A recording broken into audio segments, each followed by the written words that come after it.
Tengok hari ini, sejak tanggal 7 Oktober sampai hari ini 10 November 2023, sudah lebih dari 10.000 korban meninggal dunia. 5.500-nya adalah bayi dan anak-anak. Apa ini perang? Bukankah perang itu tentara melawan tentara? Orang bersenjata todong-todongan dengan yang bersenjata. Ini masyarakat sipil, anak-anak kecil, gak punya dosa. Ini genosida, ini brutal, ini membabi buta. Sebagaimana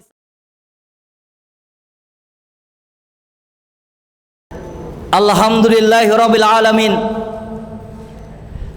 Alhamdulillahilladzi arsala rasulahu bil huda wa dinil haq liyudhhirahu 'alad dini kullihi wa kafa billahi syahida. Asyhadu an la ilaha illallah wahdahu la syarika lah wa asyhadu anna Muhammadan abduhu wa rasuluhu alladzi la nabiyya wa la rasula ba'dah. Fa ya ayyuhal hadirun ikhwan fid din wa akhwat fillah ma'asyiral muslimin wal muslimat, usini wa iyyakum bi taqwallah faqad fazal mu'minunal muttaqun. Faqala Allah azza wa jalla a'udzu billahi minasy syaithanir rajim. Ya ayyuhalladzina amanu taqullaha wa kunu ma'as shadiqin wa kunu ma'as shadiqin wa kunu ma'as shadiqin. Wa qala aidan ya ayyuhalladzina amanu taqullaha haqqa tuqatih wa la tamutunna illa wa antum muslimun. Ittaqillaha haitsu ma kunta wa atbi'is sayyi'atal hasanata tamhuha wa khaliqin nasa bi khuluqin hasanin. Amma ba'd. Alhamdulillah, ma'asyiral muslimin wa muslimah, jamaah kajian kamus azakumullah hayatakum. Bersyukur pada Allah Subhanahu wa taala di saat kita orang Indonesia menunggu datangnya kucuran turunnya hujan. Hari ini tanggal 10 bulan 11 2023, tepat setelah Jumatan beberapa waktu tadi, itu rumah sakit Syifa saudara kita ada di Gaza itu dibom oleh kebiadaban kebrutalan Israel Zionis laknatullah alaihim. Bersyukur kita orang Indonesia yang ditunggu guyuran hujan. Di saat saudara kita di Palestina hari-hari sejak tanggal 7 Oktober sampai hari ini kita bicara, hari-harinya setiap 7 kali dalam sehari itu dijatuhi roket dan bom. Bahkan kalau terhitung sejak tanggal 7 Oktober sampai 30 hari selama penyerangan Yahudi Zionis Israel ke kaum muslimin yang ada di Gaza, sudah lebih dari 12.000 ton roket dan rudal yang melulantakkan masyarakat saudara kita yang ada di Palestina. Kita tentunya merasa bersyukur, mampu hanya sebatas mendoakan, mampu rasa peduli dan prihatin, mampu untuk mengelurkan tangan meringankan beban mereka, mampu dan Allah berikan kemampuan hati kita, keimanan kita, kemantapan Islam kita, antara kita dan mereka saudara seiman. Tidak ada sekat, tidak ada jeda, tidak ada perbedaan. Yang membedakan kita dengan mereka adalah at-taqwa kepada Allah Subhanahu wa taala. Untuk itu rasa syukur ini tentunya menambah nilai keimanan kita masing-masing, menambah kemantapan hati kita untuk senantiasa bertambah takwa pada Allah taala, hingga kelak ketika ketakwaan ini kita miliki, Allah panggil kita, Allah datangkan di saat nanti kematian kita masing-masing. Kematian kita nafas terakhir, nafas paling baik, nafas paling indah, nafas husnul khatimah insyaallah. Amin Allahumma amin. Selebihnya marilah kita senandungkan salam dan solawat dari lisan dan hati kita kepada junjungan kita, teladan kita Nabi Muhammad sallallahu alaihi wasallam wa ala alihi wa ashabi wa man tabi'ahum bi ihsanin ila yaumil qiyamah. Bapak Ibu sekalian, hari ini tanggal 10 November, orang mengenalnya dengan Hari Pahlawan. Mari kita tanamkan pada diri kita ini jiwa kepahlawanan, jiwa patriotisme, jiwa pembelaan pada saudara seiman. Di mana letaknya bahwa tanggal 7 Oktober terjadi serangan yang amat sangat dahsyat yang terjadi di Palestina, tepatnya Strip Gaza. Saya bicara begini karena saya bagian di antara orang yang pernah tinggal di Gaza. Pin yang saya kenakan di songkok saya adalah pin yang saya dapatkan langsung dari Gaza. Kemudian ada lagi sebenarnya barang-barang yang lain yang masih saya dapatkan dari Syekh Ismail Haniyah, Perdana Menteri Palestina, yang menyerahkan pada kami 22 orang untuk bagaimana ada kebaikan setelah ternyata Palestina terjajah sejak dulu, kurang lebihnya 1948. Sekarang 2023, berapa tahun berarti? 1948 75 tahun. 75 tahun negeri itu terjajah. Dari bicara penjajahan, mari kita bicara ayat Al-Quran, bicara hadis Nabi, bicara hukum positif konstitusional amanah negara Republik Indonesia melalui pembukaan Undang-Undang Dasar 45 dan melalui Pancasila. Harus kita bahas. Jangan sampai seolah-olah kita bicara tanpa ada dalil yang jelas datang dari Allah Ta'ala, dalil sunnah Nabi berupa hadis Nabi Muhammad sallallahu alaihi wasallam, ataupun hukum positif amanah konstitusional pemerintah Republik Indonesia yang harus kita jaga, dan Pancasila. Kita lihat setidaknya dalam Al-Quran bicara Palestina minimal, karena ini negeri para nabi dan rasul. Ini adalah tinggal di sana Adam alaihissalam. Pertama kali manusia diletakkan di muka bumi setelah Adam tinggal di surga, lalu turun ke dunia tepatnya di hari Jumat, dan tempat pertama kali dipijakkan adalah di Baitul Maqdis. Jadi Bapak Ibu sekalian, Nabi Adam alaihissalam itu turun dari surga, diturunkan Allah Ta'ala ke dunia. Kata orang-orang karena dibisiki iblis untuk makan buah kuldi. Buah kuldi katanya bagi laki-laki Nabi Adam, nyangkutnya ke leher akhirnya jadi menjing, apa namanya orang Jawa bilang, jakun, menjing apa namanya, apa ya, itulah bahasa Jawa, saya nggak tahu, jakun ya. Jadi yang nongol di bagian leher, menjing ya, manjing, apa itu namanya, kalau menjing. Dan dia wong lanang katanya makan buah kuldi nyangkut ke leher, jadinya kata orang-orang tua kita, saya nggak tahu tentang aslinya, katanya wong lanang itu Nabi Adam dimaem buah kuldi nele langsung nyangkut neng leher, jadi kalau menjing. Nek wong wadon banyak maaf, jari setelah dimakan Sayyidah Hawa makan buah kuldi, banyak maaf nyangkutnya akhirnya di dada, mentoklah di dada itu akhirnya ya, tidak bisa turun katanya. Kita nggak tahu kejelasannya, dan itu bukan pembahasan yang akan saya bahas di saat sore hari ini. Pada kesempatan yang berbahagia dan mulia ini, kita bahas bagaimana Nabi Adam alaihissalam ternyata juga di antara nabi yang turun pertama kali di muka bumi itu di hari Jumat, dan tanah yang dipijakkan kakinya pertama kali manusia ditinggal di muka bumi adalah di Baitul Maqdis. Lalu ada selanjutnya siapa? Ada Nabi Nuh alaihissalam, ada Nabi Ibrahim alaihissalam, ada Nabi Lut alaihissalam, ada Nabi Musa alaihissalam, ada Nabi Isa alaihissalam, dan Nabi Yusuf alaihissalam, ada Nabi Muhammad sallallahu alaihi wasallam, dan masih banyak nabi-nabi yang lain yang mayoritas tinggal di Baitul Maqdis Palestina. Maka kita lihat sekarang, apa ada ayat Al-Quran yang bahas Palestina? Banyak, saya sebutkan 5, tidak saya sebutkan semuanya, cuma nama surat, nomornya dan ayatnya saja. Nanti silahkan Bapak Ibu sekalian cari di rumah, buka Quran, baca ayatnya dan terjemahannya. Satu, yang pertama Quran surat Al-Isra atau surat Bani Israel. Surat Al-Isra urutan surat 17 pada ayat yang pertama. Satu. Dua, Quran surat Al-Anbiya urutan surat 21 ayat yang ke-71. Dua. Tiga, Quran surat Al-Anbiya urutan surat 21 ayat 81. Empat, Quran surat Al-A'raf urutan surat ke-7 ayat 137. Nanti dibuka ayatnya dan artinya. Yang kita bahas yang kelima, Quran surat Al-Ma'idah urutan surat kelima ayat 21. Ini yang kita bahas. Apa kata Allah? A'udzubillahi minasyaitonirrajim. Kenapa Bapak Ibu sekalian kita kok bahas Palestina? Ini di HP saya namanya WA.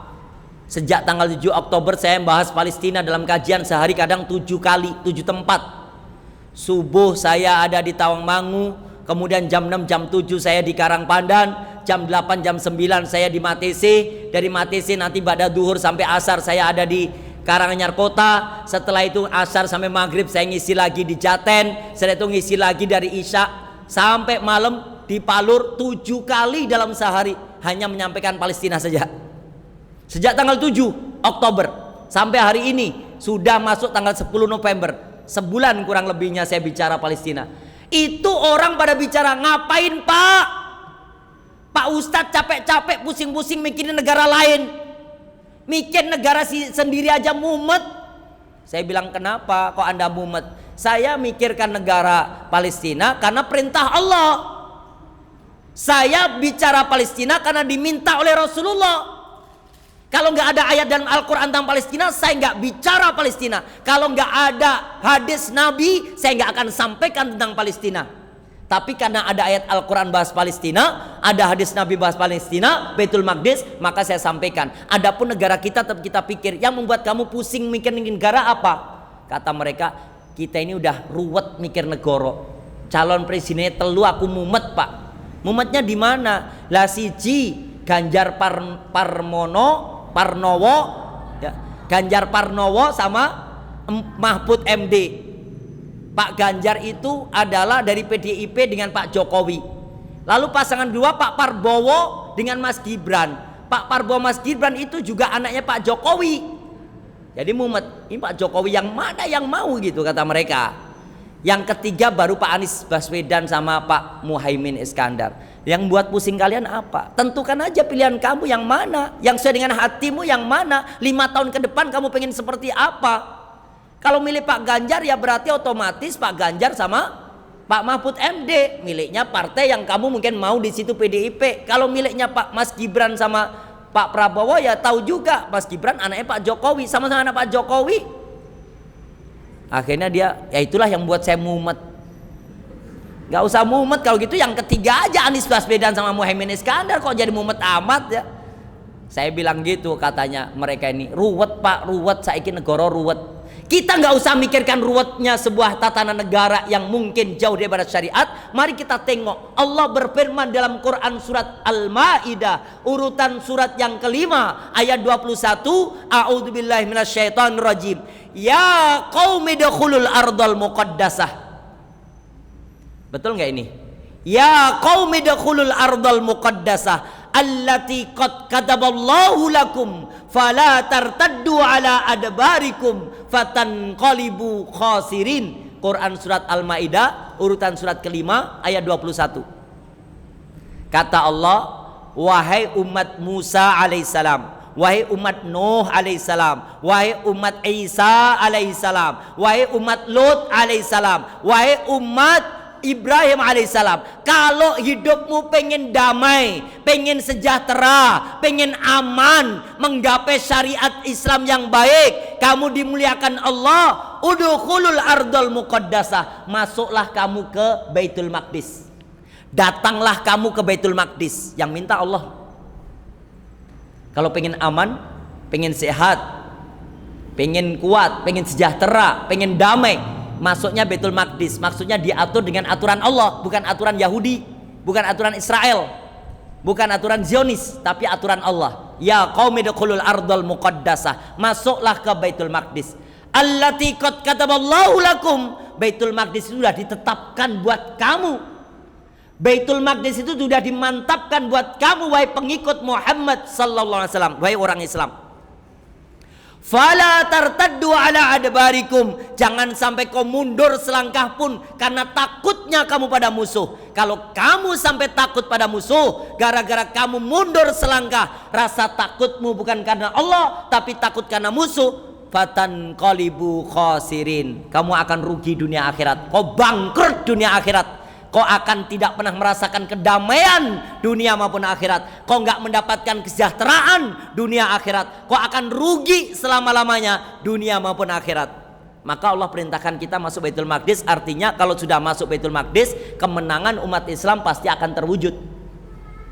Sayangnya hari ini yang menguasai adalah orang Israel, dulu pendatang dari Austria, dulu pendatang dari Inggris. Sekali lagi saya datang ke sana itu tinggal di strip Gaza atau jalur Gaza.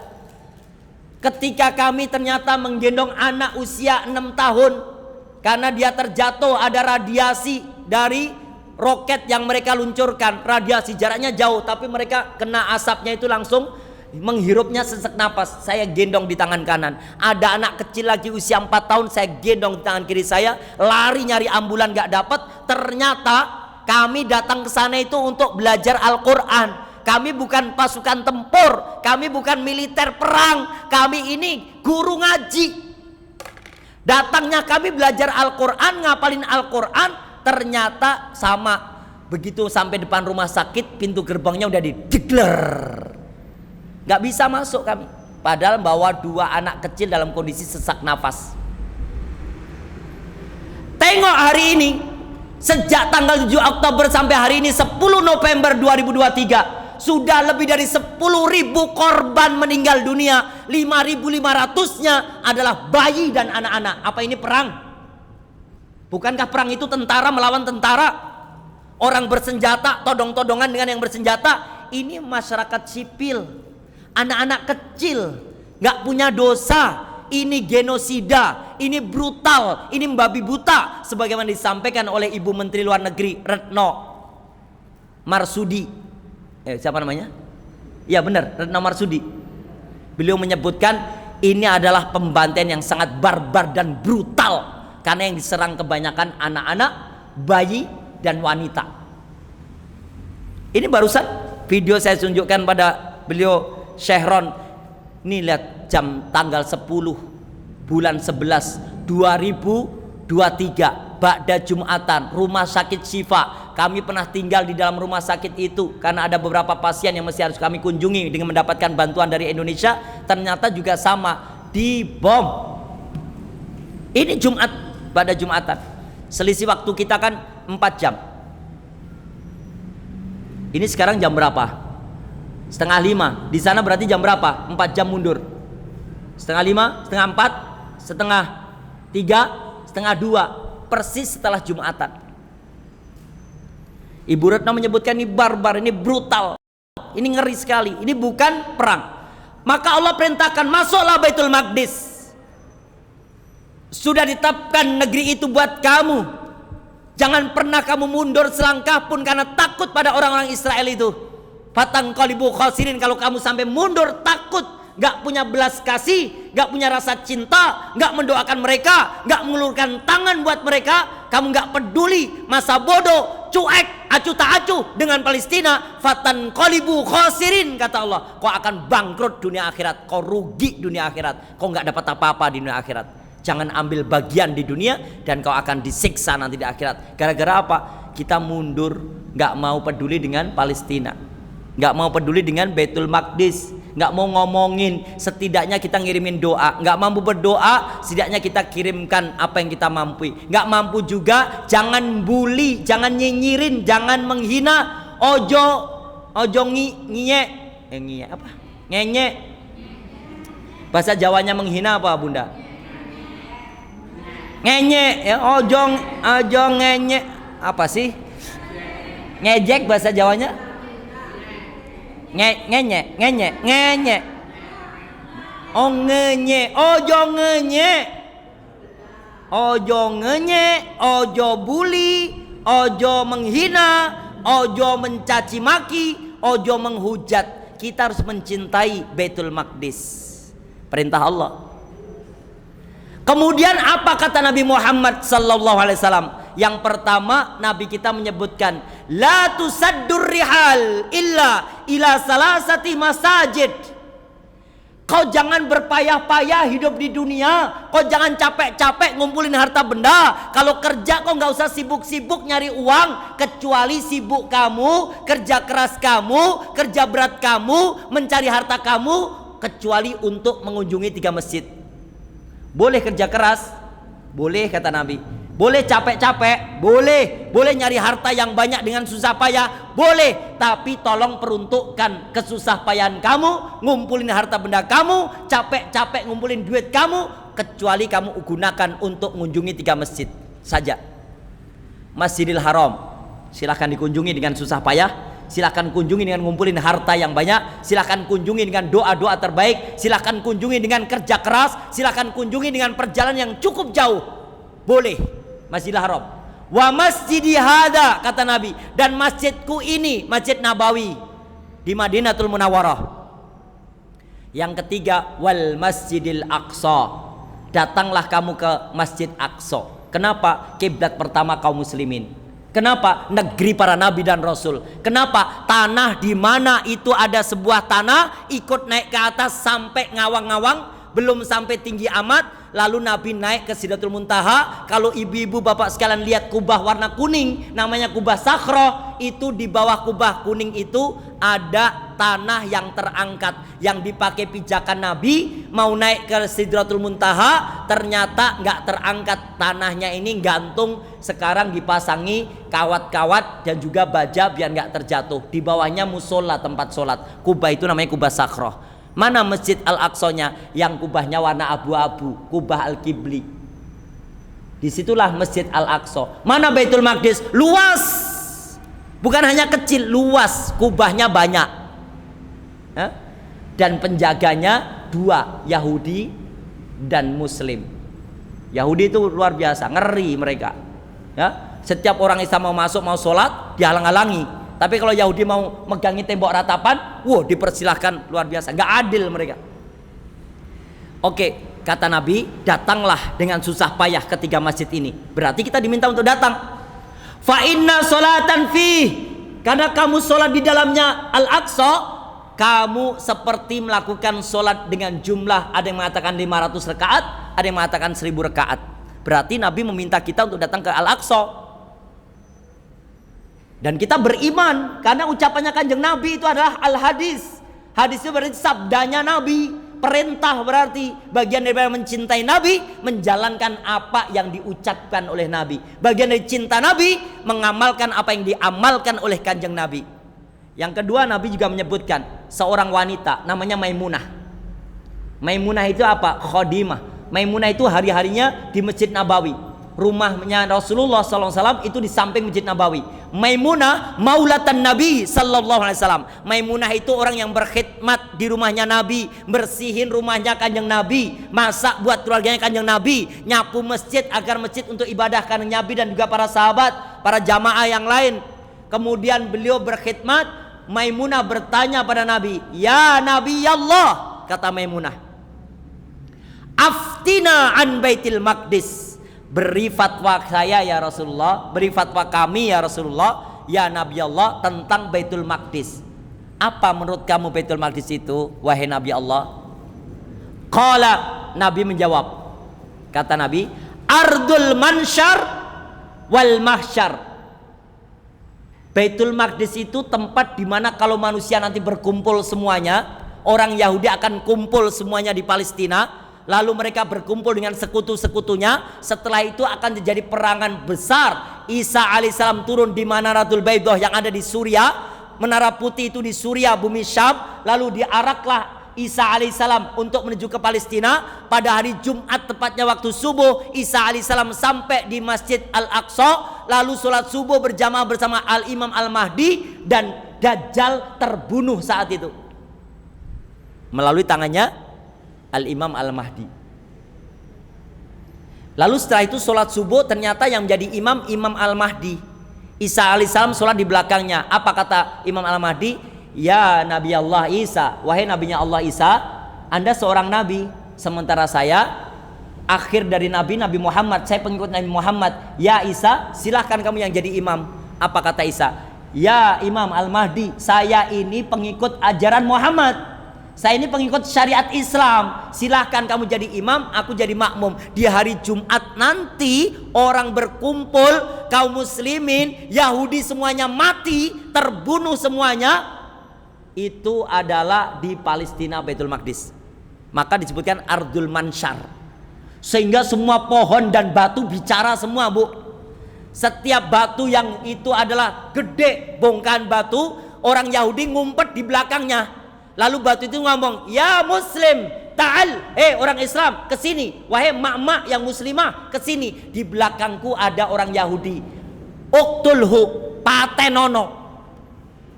Lalu orang Islam datang, dibunuhlah Yahudi itu saking ketakutannya. Lalu datang lagi, ternyata di balik pohon zaitun. Kenapa disebut zaitun? Palestina itu disebut negeri zaitun. Maka ada Quran namanya surat At-Tin, Wat-Tini Waz-Zaitun. At-Tin itu adalah Masjidil Haram, At-Tin itu ada Al-Haramain, Masjid Haram dan Masjid Nabawi. Waz-Zaitun itu Palestina, Masjid Al-Aqsa, Az-Zaitun. Bukan Al-Zaitun Horgelis Indramayu, Bu. Itu beda lagi. Kalau Horgelis Indramayu kemarin datangi sama Monica yang pro Israel itu, pro Yahudi Zionis itu, Monica siapa namanya itu. Mari kita lihat, ternyata pohon-pohon pun semuanya mengatakan, ya Muslim ta'al, kesini wahai orang Islam, di belakangku ada Yahudi, bunuhlah dia. Akhirnya habis Yahudi, kecuali satu pohon yang nggak mau bicara. Pohon itu namanya pohon Gorkot, yang ditanam oleh Yahudi, dimuliakan oleh mereka, diabadikan, dikembangbiakkan oleh Yahudi, karena Yahudi juga tahu pohon Gorkot itu nggak akan menyampaikan kalau tempat persembunyian Yahudi di belakangnya. Tapi semua pohon dan batu selain pohon Gorkot semua akan menyampaikan pada umat Islam, ada Yahudi yang ngumpet di belakangku, bunuhlah sampai habis semua Yahudi nanti. Ardul Mansyar wal Mahsyar, dan bumi padang mahsyar. Nanti kalau semua udah kumpul, semua mengalami kemenangan, Baitul Maqdis merdeka, Baitul Maqdis kuasai oleh kaum muslimin, Isa alaihissalam ada di situ, Imam Al-Mahdi juga di Palestina, maka terjadilah kiamat Al-Mahsyar. Setelah kiamat semua manusia diwafatkan Allah Ta'ala, bumi tidak ada lagi kehidupan di dalamnya, maka dikumpulkan, dibangkitkan lagi manusia, Ardul Mahsyar, di padang mahsyar, tepatnya di atas tanah Baitul Maqdis. Jadi kalau bicara Palestina tentunya awal hidup dan awal mati dan akhir kematian. Awal manusia tinggal di muka bumi di Palestina yaitu Nabi Adam alaihissalam, dan nanti akhir kiamat itu juga kemenangan di kaum muslimin juga Palestina kalau sampai Baitul Maqdis Al-Aqsa dikuasai kembali ke pangkuan kaum muslimin. Lalu Maimunah bertanya, apa yang mesti kami kerjakan ya Rasulullah kalau mereka itu adalah Palestina, Ardul Mansar wal Mahsyar? Qala, Nabi menjawab, u'tuh fasallu, berangkatlah kamu ke Baitul Maqdis. Maimunah bertanya, minta fatwa. Nabi mengatakan, tuh kamu berangkat ke sana, datang ke Al-Aqsa, datanglah ke sana, masuklah ke Al-Aqsa, sholatlah fasallu fi, sholatlah kamu di dalamnya. Fa inna sholatan fihi ka alfi sholatin fi ma siwah, karena kalau bisa kamu sholat di dalam Baitul Maqdis Al-Aqsa, kamu seperti sholat 1000 rakaat di tempat-tempat yang lainnya, kata Nabi. Maka jamaah sekalian, ternyata Nabi kita juga merintahkan masuk Palestina. Jadi bukan nggak tanpa dasar. Ngapain ngomongin Palestina terus? Kan ada ayat Al-Qur'annya. Ngapain ngomongin Palestina terus? Kan ada hadis Nabi, permintaan kanjeng Nabi. Lalu Maimunah bertanya, ya Rasulullah, saya tinggal di Madinah, nggak mungkin kami perjalanan 500 km sejauh itu sampai ke Baitul Maqdis Palestina, terlalu jauh buat kami. Apa yang mesti kami kerjakan? Kirimkan minyak, kata Nabi. Kirimkan minyak ke Baitul Maqdis biar tetap nyala lampu di Baitul Maqdis. Kirimkan minyak ke Baitul Maqdis biar tetap ada orang memakmurkan Baitul Maqdis. Kirimkan minyak agar tetap ada orang yang sholat, ibadah, baca Quran di dalam Al-Aqsa. Kirimkan minyak. Kami pun belum mampu ya Rasulullah. Doakan yang terbaik buat yang masih setia menjaga sana. Jangan nyinyirin, jangan buliin, jangan menghina, jangan menghujat, jangan mencaci maki, apalagi membenci. Naudzubillah wa atubillah. Ojo ngenyek ya. Ojo ngenyek, nggak boleh ngenyek. Kita nggak boleh ngenyek, nggak boleh menghina. Ini penting. Kalau kita tahu Bapak sekalian, berarti jelas Allah perintahkan, Nabi juga perintahkan tentang Palestina. Jadi kalau ada teriak orang Palestina, Masya Allah, kau saudaraku seiman. Kata Nabi, man lam yahtam bi amril mu'min falaisa minna. Kalau kamu nggak peduli pada urusan saudara seiman, dimanapun orang beriman berada, maka kamu bukan umat Islam, kau bukan umatku, kau nggak akan meminum air telaga Kausarku, kau bukan umat Muhammad. Falaisa minna, karena ternyata kamu nggak peduli pada saudara-saudara kamu seiman di tempat manapun, tanpa ada jeda, tanpa ada sekat, bahwa saudara kita di Palestina yang seiman dengan kita, yang kiblatnya sama dengan kita, yang sholatnya sama 17 kali, 17 rakaat sama dengan kita, 5 waktu dikerjakan di masjid sama dengan kita, kitab sucinya Al-Quran sama, Tuhan semuanya sama, Nabi teladannya sama, agama Islam sama, maka dia saudara seiman sama dengan kita, maka wajib kita peduli pada mereka. Man lam yahtam bi amril mu'min falaisa minna. Kalau kamu gak peduli pada urusan saudara seiman di bumi manapun, termasuk hari ini Gaza, Palestina, kamu gak peduli, kamu cuek, kamu acuh tak acuh, kau falaisa minna, kau bukan umat Muhammad sallallahu alaihi wasallam, kau gak dianggap sebagai umat Islam. Neraka sudah pasti. La yu'minu ahadukum hatta yuhibba li akhihi ma yuhibbu li nafsihi. Tidak akan sempurna iman seorang beriman sampai hati kecilnya itu bisa mencintai saudara seimannya sama persis ketika dia mencintai jasadnya sendiri. Tidak akan sempurna iman Bapak Ibu sekalian sebelum ada rasa cinta kita di hati kita ini, mencintai saudara seiman, mencintai saudara kita di Gaza, mencintai saudara kita di Palestina sama persis seperti cintanya kepada badan kita sendiri. Harus kita cintai. Maka dulu ada emak-emak di Semarang namanya grup Nasidaria Semarang, ya, Qosidah Nasidaria Semarang. Lagunya itu nasidnya, syairnya Damelah Palestina, dikarang oleh Kiai Haji Bukhari Masruri. Palestina, emak-emak tahu nggak ini? Negeri para rasul dan para nabi, tempat suci umat Yahudi, Nasrani, dan umat Islam. Bu, di sana itu ada 3 agama. Orang Yahudi mau ke sinagoga nggak diusik, nggak diganggu orang Nasrani, nggak diganggu umat Islam.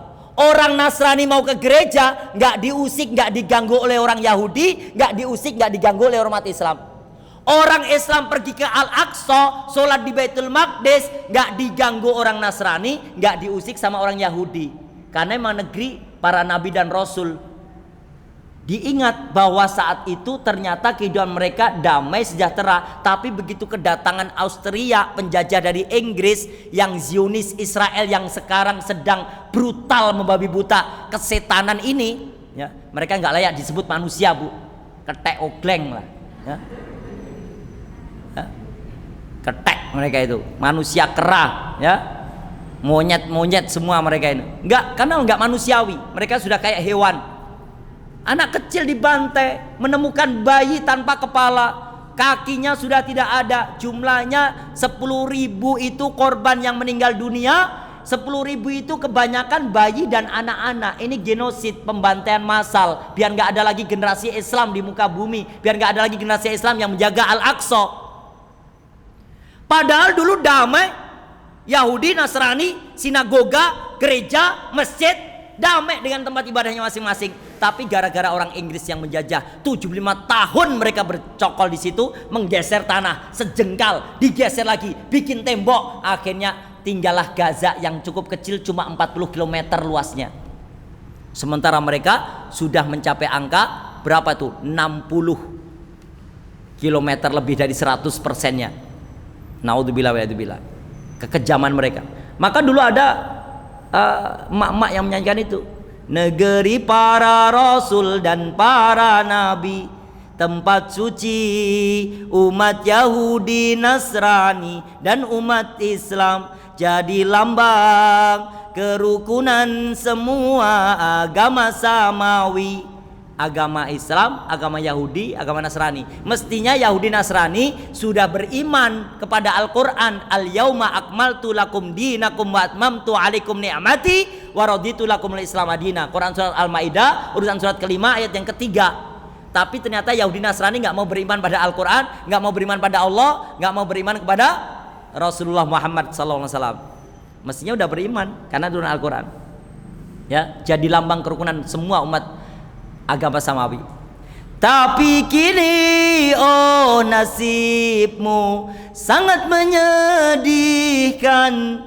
Bumimu panas tersiram darah, penuh pembantaian dan penculikan.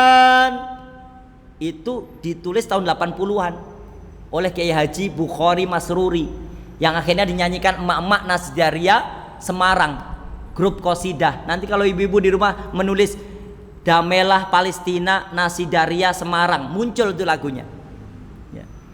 Wanita dan anak-anak yang tak berdosa menjadi korban ganasnya perang, hampir punah oh Palestina. Damailah hai umat Yahudi, ingatlah petunjuk Allah dalam kitab suci Taurat. Damailah hai umat Nasrani, ingatlah petunjuk Allah dalam kitab suci Injil. Damailah wahai umat Islam, ingatlah petunjuk Allah dalam Quran. Kembalilah pada yang Maha Esa. Dunia jangan adu domba Palestina, bantulah perdamaian Palestina. Damailah pakai biola, damailah Palestina. Coba nanti dicari itu. Saya itu waktu masih SD dengerin kayak gitu, kalau mau pengajian di kampung kami masih diputerin Palestina, seneng banget. Akhirnya alhamdulillah, karena saya penasaran Palestina ini apa, Allah izinkan saya diberi kesempatan datang ke Palestina melalui Mesir di Rafah sampai tinggal di Gaza. Kira-kira 5 atau 6 tahun yang lalu. Ma'asyiral muslimin, ini pentingnya kita.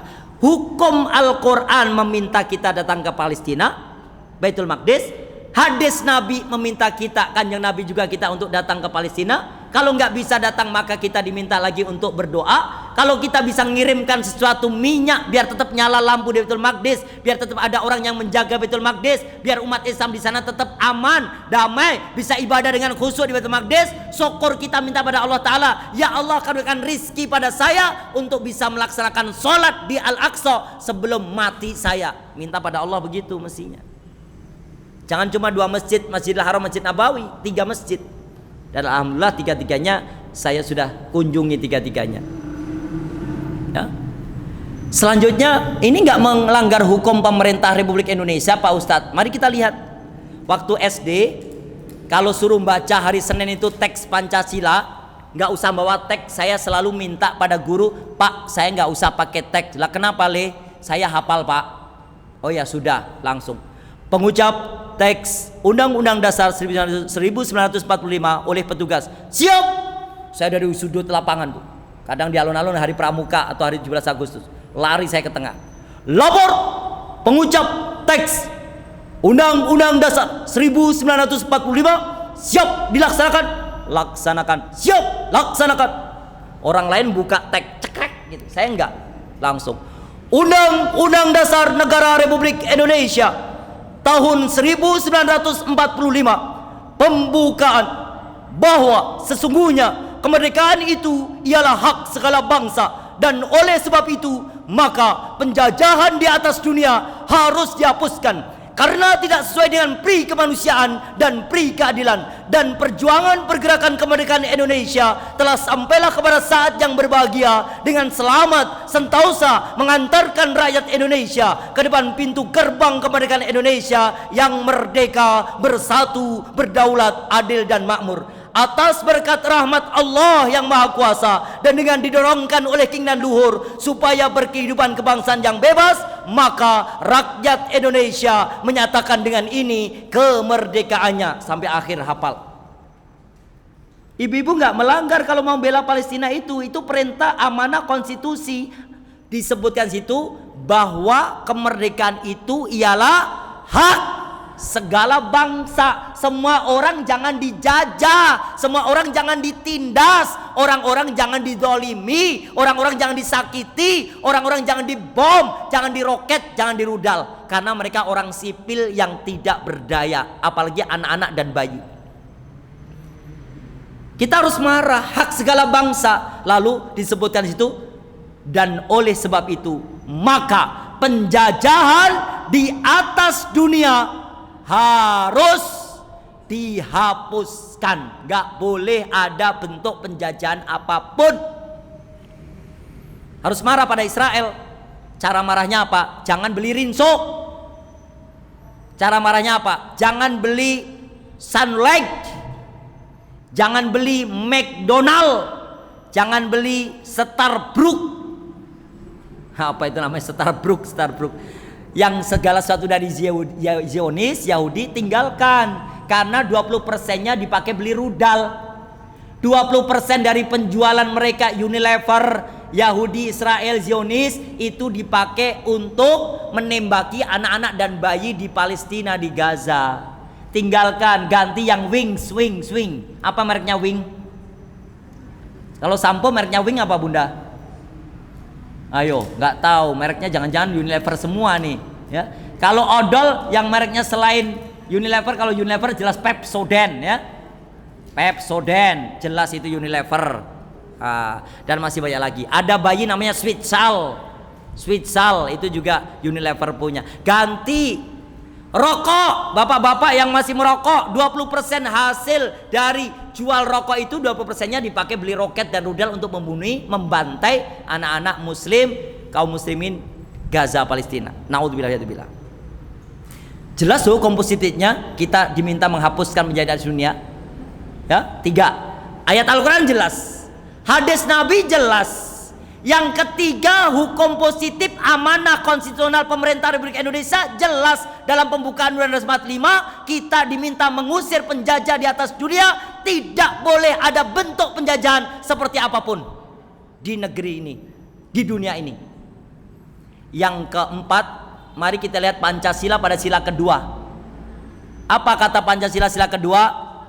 Kemanusiaan yang adil dan beradab. Mana jiwa manusiawinya kita ketika ada saudara kita ini dibantai dalam keadaan tak berdaya, wanita-wanita tanpa senjata dibantai secara membabi buta? Mana kemanusiaan kita? Mana jiwa manusia kita? Kalau kita orang Indonesia, kita ini kemanusiaan, kita ini adil, kita nggak zalim, kita nggak suka dengan bentuk kezaliman, kita nggak suka dengan bentuk penjajahan, kita nggak suka dengan bentuk penyerangan yang membabi buta seperti itu. Kita bersikap adil. Kita bantu orang-orang yang terzalimi. Kita bantu saudara kita yang sedang dianiaya, dibombardir, diroket, dirudal oleh orang-orang Israel. Kita bantu dengan doa. Kita kirimkan segala daya dan upaya yang kita bisa wakafkan untuk mereka, agar nanti di akhirat menjadi hujjah di hadapan Allah Ta'ala. Ya Allah, kami bantu mereka. Kami saking cintanya pada Nabi Muhammad, karena Nabi Muhammad pernah naik ke Isra Mi'raj, ke Sidratul Muntaha, itu pakai tanah yang ada di atas bumi Palestina, tepatnya di Kubah Sakhra, di Baitul Maqdis Al-Aqsa. Coba lihat. Bahkan Bu, Pak Karno tahun 1944, seorang laki-laki pemuda namanya Bung Karno. Tahu Bung Karno, Bu? Siapa Bung Karno? Presiden pertama di Indonesia. Pada tahun 1944 sudah merdeka belum? Belum merdeka. Itu datang ke Palestina. Ketika datang itu, Pak Karno diminta untuk kembali karena meminta pada orang Palestina diakui kedaulatan, diakui kemerdekaan Indonesia. Pak Karno akhirnya dibantu oleh Syekh Muhammad Ali Thohir. Apa kata Syekh Muhammad Ali Thohir? Ada tulisannya di dinding-dinding di Palestina sana. Di sana tertulis, wahai Soekarno, kembalilah ke Indonesia, ambil seluruh uang kekayaan saya di Bank Saudi Arabia, pulanglah ke Indonesia, berdaulatlah, proklamirkan bahwa kalian merdeka. 350 tahun kalian dijajah oleh Jepang dan Belanda. Mulyo, disangoni uang miliaran saat itu. Sekarang triliunan kalau dihitung. Diakui kemerdekaannya oleh Palestina, diakui kemerdekaannya Indonesia oleh Mesir, diakui kemerdekaannya oleh Aljazair, negara Jaziratul Arab, atas kunjungan seorang laki-laki namanya Bung Karno pada tahun 1944. Soekarno pulang bawa duit yang banyak, kembali ke Indonesia, lalu menyatakan di tahun 1945 proklamasi, kami bangsa Indonesia dengan ini menyatakan kemerdekaan Indonesia, sampai akhir proklamasi. Itu tahun 44 sudah minta diberi uang dari Palestina. Duitnya siapa? Syekh Muhammad Ali Thohir. Jangan lupakan sejarah, jas merah nih. Jangan sekali-kali melupakan sejarah. Bapaknya keren, datang ke Arab minta pengakuan, anak embo. Pak Karno keren. Tahun 62 Pak Karno itu teriak dengan lantang ketika terjadi penjajahan membabi buta. Sejak tahun 48 tadi sampai sekarang 2003 juga masih. Tahun 62 Pak Karno teriak begini. Ini teriakan Pak Karno, Bapak Ibu sekalian. Selama kemerdekaan bangsa Palestina belum diserahkan kepada bangsa Palestina, maka selama itulah kami bangsa Indonesia berdiri menentang penjajah Israel. Keren atau keren? Keren banget. Coba Pak Karno keren lah, istrinya songo. Keren lah, kalau saya kan baru satu, nggak keren, cuma ngikutin doang. Songo loh bu, ayu kabar, reneng yang bagus maksudnya. Istrinya itu 9, berarti kan keren. Bahkan beliau teriak dengan lantang tadi, selama kemerdekaan bangsa Palestina belum diserahkan kepada bangsa Palestina, maka selama itulah kami bangsa Indonesia berdiri menentang penjajah Israel. Keren banget. Lalu diikuti oleh putrinya. Saya heran loh, ibu-ibu pengajian gawa anake arti kapak kita ya mumet aku. Kemenyek. Bahkan pernah mengatakan begini juga, mereka yang memahami ideologi tertutup, hakikatnya mereka mempercayai ada kehidupan setelah kematian. Padahal notabene mereka sendiri belum pernah merasakan kehidupan setelah kematian. Mbok ya cobanen to mak. Wong urip kok ora percaya kampung akhirat. Aneh. Bapaknya keren, datang ke Jaziratul Arab, datang Palestina, datang ke Mesir, diakui, pulanglah, ini uang, merdekalah, berdaulatlah, proklamirkan kemerdekaan kamu wahai Indonesia, wahai Soekarno. Bagus bapaknya, anak embo. Pancasila 5 dasar bisa kita peret menjadi Tisila, Trisila bisa kita peret lagi menjadi Ekasila, gotong royong yang berkebudayaan. Ngono lho ya. Kemennya ya bu. Ada yang kayak gitu bu? Ada yang kayak gitu? Ibu-ibu yang batin kok mirip mencah lanang gue ya. Aku niru-niru ayo. Agak aneh. Mari kita lihat sekarang, berarti memang sebenarnya para pendahulu kita ini bicara Palestina sejak dulu. Sebelum ada negeri namanya Indonesia merdeka 1945. Kita baru 78 tahun merdeka. Mereka ini sedang dijajah perang 75 tahun sampai 2023 di Palestina ini. Bahkan kalau ibu-ibu datang ke Palestina, nanti akan ketemu buah mangga namanya mangga Soekarno. Karena benihnya, bijinya film itu isi apa namanya mangga. Isi mangga, isi film itu yang bawa Pak Karno, ditanam di sana, tumbuhlah buah mangga namanya mangga Soekarno. Padahal mangga golek kalau di Indonesia. Tapi orang Palestina nyebutnya mangga Soekarno. Luas, hutan luas pohon mangga di padang pasir, manis luar biasa. Itu mereka mengatakan hadi samratul manja Soekarno. Ini buah mangga Soekarno namanya. Loh, kok Pak Karno? Saya ke sana bawa 20 kodi songkok kayak gini. Songkok Soekarno disebutnya. Saya bawa 20 kodi, itu habis. 20 kodi berarti berapa? Satu kodi isinya 20 kodi berarti 20 kali 20. Loh, segitu itu habis, mereka seneng banget.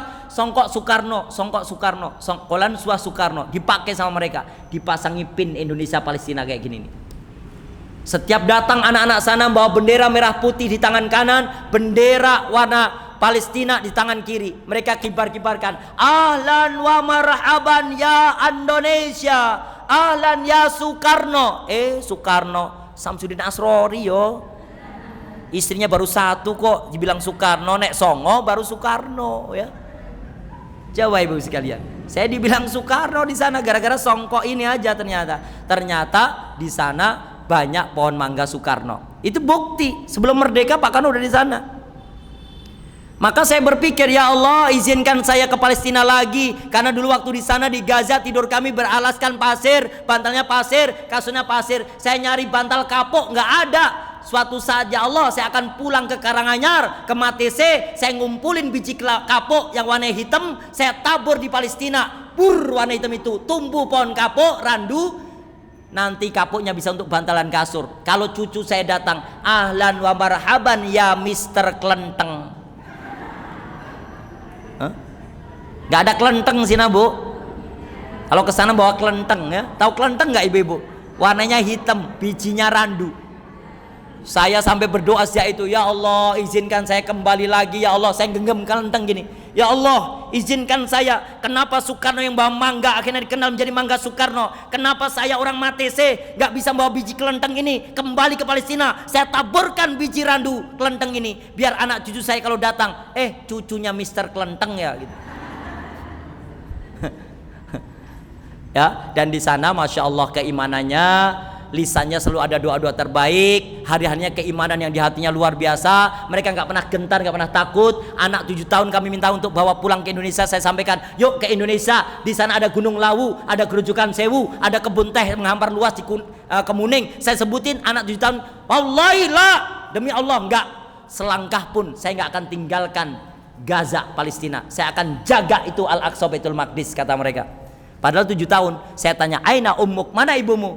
Tufiat, sudah meninggal dunia. Mana bapakmu? Sudah meninggal dunia. Mana kakak adikmu? Sudah meninggal dunia. Dengan siapa kamu? Ana wahdi, saya ini sendiri saja, sebatang kara. Gak mau dibawa ke Indonesia, diadopsi gak mau. Tetap pengen tinggal di Gaza Palestina sehidup sematinya. Keimanan yang luar biasa di sana. Mereka setiap waktu selalu mengumandangkan Indonesia, Indonesia akan datang dari arah timur. Laki-laki dengan panji hitam membawa al-liwa waroya dari arah timur dengan ciri-ciri berbadan pendek, hidungnya pesek, kulit hitam kecoklatan, ya, rambutnya agak ikal bergelombang. Suaminya ibu-ibu ini kayaknya. Saya nggak masuk nominasi, saya nggak. Jadi diceritakan oleh para masyayikh, namanya Syekh Abu Bakar Al-Awaidah. Beliau bilang, beliau ini buta karena disiksa oleh Israel. Beliau mengatakan, kelak nanti pada saatnya pembebasan Baitul Maqdis akan datang dari arah timur, yaitu laki-laki, pemuda-pemuda dengan badan berpostur badan pendek gempel, pendek, hidung pesek, kulit hitam kecoklatan, rambutnya ikal metekel, bojone ibu-ibu iki kabeh. Pembebas Baitul Maqdis. Saya mikir sendiri, saya nggak masuk nominasi, saya nggak begitu gempel, saya kurus, kulit saya juga nggak begitu hitam, rambut saya juga nggak bergelombang. Bukan aku, mungkin cucuku, mungkin buyutku, mungkin nanti dari bagian dari keluargaku. Dan di sana ibu, Palestina udah merdeka. Kapan merdeka Palestina? Halo? Kapan Palestina itu merdeka? Sebenarnya sudah merdeka 15 November 1988. Diakui dunia, Palestina itu merdeka 15 November 1988. 5 hari lagi. Biasanya kalau tanggal 15 November orang-orang Palestina upacara. Yang dikibarin bendera apa Bu? Yang paling atas bendera Palestina, di bawahnya bendera merah putih. Tapi kalau 17 Agustus orang Palestina itu upacara. 17 Agustus kemarin, 78 tahun Indonesia merdeka, 17 Agustus di Palestina upacara. Yang paling tinggi tiang bendera merah putih, di bawahnya bendera Palestina. 17 Agustus. 15 November yang paling tinggi bendera Palestina, di bawahnya bendera merah putih. Lihat aja nanti. Dan mereka sangat sayang, cinta banget. Bendera merah putih jatuh, Anak kecil kemudian bendera merah putih jatuh, itu nangis, diambil benderanya lalu dikecup. Kebayang nggak? Saking nunggu-nunggunya emak-emak dari Indonesia membantu apa mereka? Ngeluarin apa yang bisa meringankan beban kami ini semua, kata mereka. Karena Indonesia diharapkan banget oleh anak-anak sana. Ingat, Pak Karno pernah diberi uang miliaran, sekarang triliun kalau dihitung. Gak boleh membenci mereka, dan itu berulang-ulang kita sampaikan di mana-mana. Kiranya itu sudah jam 5:10, kami juga harus berlalu karena nanti masih ada kajian lagi di Karanganyar. Mudah-mudahan apa yang saya sampaikan dari bagaimana ayat-ayat Allah Ta'ala menyebutkan agar kita datang ke Baitul Maqdis, bagaimana hadis Nabi juga menyebutkan agar kita sebagai pengikut Nabi Muhammad Sallallahu Alaihi Wasallam juga bisa datang ke Baitul Maqdis, dan bagaimana hukum positif konstitusi amanah dari pemerintah Republik Indonesia untuk kita menghilangkan penjajah di atas dunia, dan bagaimana Pancasila bersila yang kedua, kemanusiaan yang adil dan beradab, benar-benar kita bisa praktekkan. Bahkan para pendahulu kita amat sangat mencintai Palestina, sehingga kita pun dinanti-nantikan doa terbaik kita. A'udzubillahi minasyaitonirrajim. Bismillahirrahmanirrahim. Innallaha wa malaikatahu yusholluna 'alan nabi ya ayyuhalladzina amanu shallu 'alaihi wa sallimu taslima birahmatika ya arhamar rahimin. Rabbana dhalamna anfusana wa illam taghfir lana wa tarhamna lanakunanna minal khasirin. Allahumma ansur ikhwanana al-mujahidina fi Ghaza. Allahumma ansur ikhwanana al-mujahidina fi Ghaza. Allahumma ansur ikhwanana al-mujahidina fi Ghaza. Allahumma ansur ikhwanana al-mustad'afina fi Palestin. Allahumma ansur ikhwanana al-mustad'afina fi Palestin. Allahumma ansur ikhwanana al-mustad'afina fi Palestin. Allahumma arzuqna salatan fil aqsa qabla al-mamat ya rabbal alamin. Allahumma arzuqna salatan fil aqsa qabla al-mamat ya rabbal alamin. Allahumma arzuqna salatan fil aqsa qabla al-mamat ya rabbal alamin. Rabbana atina fid dunya hasanah wa fil akhirati hasanah wa qina adzabannar wa qina adzabannar. Subhana rabbika rabbil izzati amma yasifun wa salamun alal mursalin walhamdulillahi rabbil alamin. Aqulu qouli hadza wa astaghfirullahal azim innahu wal ghafurur rahim. Walhamdulillahi rabbil alamin. Wassalamu alaikum warahmatullahi wabarakatuh.